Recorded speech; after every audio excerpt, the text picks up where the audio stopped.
जी ने sort out किया था। मैंने, अब वो तो राम जाने किसने किया था, आपको ज्यादा पता होगा, आपके बच्चे ने। आईएनएलडी को बची नहीं ना जी।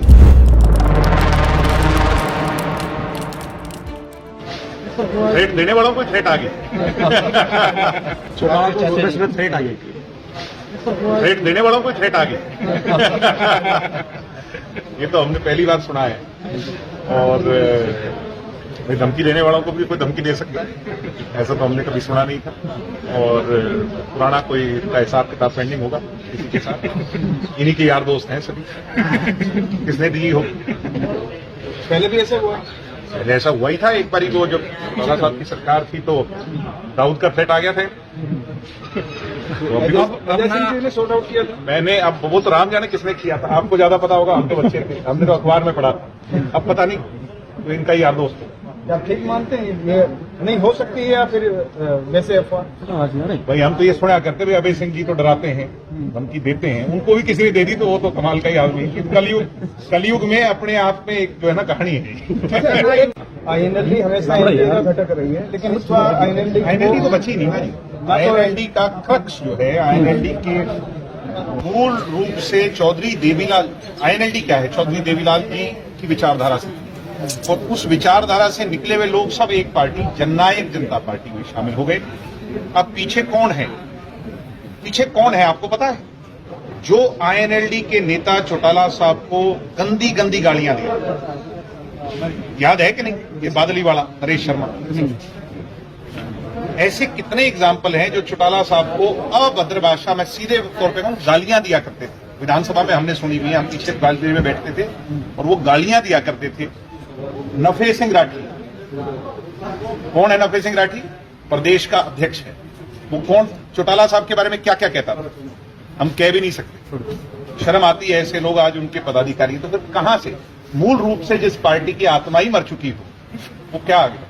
अच्छा, आपको चिंता नहीं? आपके चाचा जी हैं, थ्रेट मिली उन्हें? हाँ जी, आपके चाचा जी हैं, थ्रेट मिली? नहीं, वो बहुत मजबूत है, उनको कोई थ्रेट। हिसार के अंदर नव संकल्प दिवस के तौर पर, नव संकल्प छात्र दिवस के तौर पर उसका न्योता और निमंत्रण लेकर के रोहतक आने का अवसर, एमडीयू के कैंपस में आने का अवसर मुझे मिला। भाई प्रदीप देसवाल ने और सभी साथियों ने ये मुझे विश्वास दिलाया है कि ऐतिहासिक तौर पर हजारों की संख्या में रोहतक और एमडीयू के लोग इस बार उसमें शामिल होंगे। वो ऐतिहासिक सम्मेलन होगा जहां एक नए सोशल मैसेज को लेकर के हम शपथ लेंगे।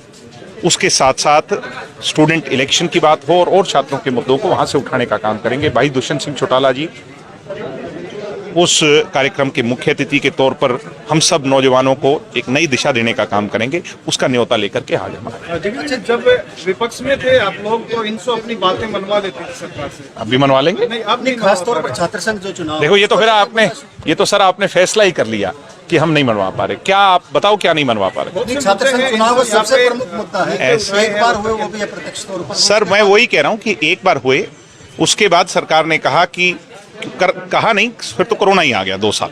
और उसके बाद पिछले बार जब हमने मांग उठाई तो उन्होंने कहा कि एडमिशन्स लेट हुए। लिंगदो कमेटी की सिफारिशें इस बात को कहती हैं कि एडमिशन दाखिले अगर लेट हो जाए, प्रक्रिया लेट हो जाए तो फिर उस विषय में इसको डिले किया जा सकता है। मगर इस साल मैंने कहा खुल के कि 5 तक का समय सरकार का है।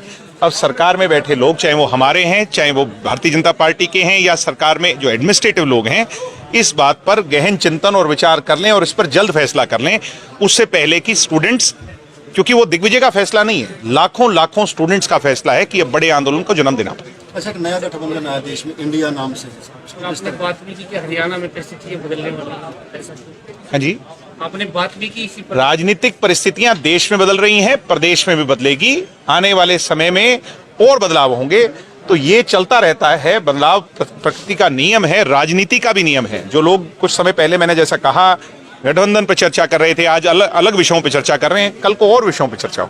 आपने कहा कि दुष्यंत आने वाला फुल टाइम, ये तो मैं आज से थोड़ी कह रहा हूँ, ये तो शुरू से ही कह रहे हैं। हमारी पार्टी का, अरे गठबंधन में रह करके भी हमें अधिकार है, हम अपनी पार्टी और पार्टी के नेता का बखान करें, पार्टी को मजबूत करने की बात करें। अच्छा, युवाओं को हमने पहले 70% दी थी, हमारा वादा 50% का था, आज भी हम उस पर कायम है। महिलाओं को भी 30% का वादा था, पहले भी दी थी, आज भी कायम है।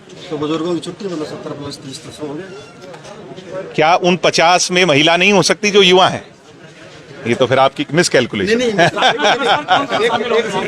एनडीए सम्मान कर रही है जेजेपी का, लेकिन जो बीजेपी की स्टेट लीडरशिप है वो जगह जगह दुष्यंत चौटाला को टारगेट कर रही है। मैं क्या कह सकता हूँ? आप लोग स्टेप नहीं है क्या? जब आपको बुलाते हैं आप सेंटर में चले फिर आपने फैसला ले लिया, आपने फैसला ले लिया। नहीं, ऐसे फिर आप ये जब देखिए, अचानक मैं आपसे यही कह रहा हूं कि अब नीचे कई बार लोग बोलते रहते हैं, हमारे लोग भी कुछ कहते रहते हैं, किसी और के भी कुछ कहते रहते हैं। इन बातों से ज्यादा फर्क नहीं पड़ता। जिन लोगों की बात से फर्क पड़ता है वो लोग क्या कहते हैं, उनके मायने क्या होते हैं, उससे ही फर्क पड़ता है ना। वो कौन क्या कहे? सड़क चलता कोई कुछ भी कह दे। सड़क चलते मैंने अब आप किसी का नाम लेके मेरे से क्या कहलवाना चाह रहे हो? मैं किसी को नहीं कह रहा, मगर मैं कोई कुछ भी कह दे, बस स्टैंड पे खड़ा होकर कोई कुछ भी कह दे, उससे कुछ क्या होगा? मगर जो लोग फैसला लेने वाले हैं, चाहे वो देश का नेतृत्व है, चाहे भारतीय जनता पार्टी के प्रभारी हों, चाहे मुख्यमंत्री जी हों, तमाम लोग हों, उन्होंने और हमारी पार्टी की तमाम लीडरशिप ने कहा है कि अभी हमने 5 साल एक साथ चलना है। 5 साल पूरे होने पे तय होगा कि हम आगे कैसे चलें। 24 दलों के सांसद नहीं है। नहीं तो उससे क्या हो गया?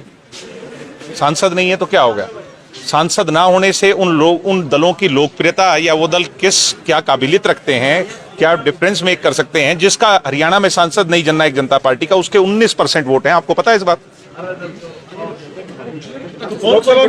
मैं आपसे यही पूछ रहा हूं, मैं आप ही से पूछ रहा हूं, आपके उसी में डाल देता हूं गेंद कि जिस पार्टी का एक भी सांसद नहीं जेजेपी का, उसके 19% वोट हैं, यानी 20% का हकदार है वो हरियाणा का। तो आप उसको कैसे वो डिस्करेज मत कीजिए। ये पार्टियां भी मजबूत पार्टियां हैं जी। गठबंधन में 50% सीटें रहनी चाहिए। को लेकर सवाल करना है, तो गठबंधन नया गठबंधन हैं जी, नया गठबंधन जो हुआ है, इंडिया नाम तो पूरा सोच समझ के रखा है इनने, मगर अब वो देखते हैं क्या करेंगे। वो तो उनकी, देखो अभी वो उन्होंने कुछ नया किया है। बाकी देश में बदलाव के लिए चेहरा चाहिए, नाम रखने से नहीं होगा, चेहरे से होगा। मोदी, कोई भी, हरियाणा में भी चेहरा चाहिए, कहीं भी कोई चेहरा चाहिए। पीछे पंजाब में चुनाव हुए, वहां भी चेहरे पे है, राजस्थान में होंगे चेहरे पे है, मध्य प्रदेश में होंगे चेहरे पे है, छत्तीसगढ़ में होंगे चेहरे पे है, कर्नाटक में हुआ चेहरे पे था, हरियाणा में भी चेहरे पे होगा, देश में भी चेहरे पे चुनाव होगा।